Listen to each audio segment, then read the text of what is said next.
Marami talaga ang naniniwala sa mga prediksyon na ibinibigay o ibinabato ni Rudy Baldwin. Isa na nga rito ang natagpo ang impormasyon patungkol kay Maris Racal. Dito kagabi ay lasing na lasing siya at nakalagay sa wheelchair. At ito umano ang kanyang huling hantungan sa Oktubre.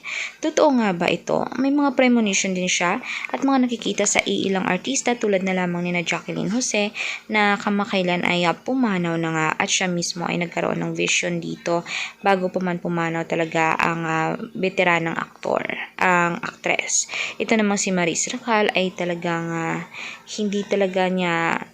hindi siya komportable sa kanyang nalamang balita dahil bigla ang nag-boom o nag-viral matapos talaga lumabas ang mga interview ni Rudy Baldwin kasama si Corina Sanchez.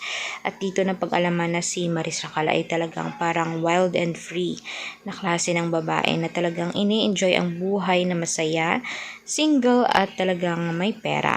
Kaya ngayon maraming mga netizen ang nanghihinayang sa kanya sapagkat kahit man anumang kasalanan ang nagawa niya at kahit anumang issue ng cheating ang kanyang naibato sa kanyang career ay talagang naawa din naman ang mga netizen dahil kahit papaano ay bata pa naman siya para naman pumanaw o lumisan sa mundong ibabaw. Kayo ba mga kanetizen, naniniwala ba kayo sa lahat ng mga spekulasyon na nakikita mismo ni Rudy Baldwin sa hinaharap?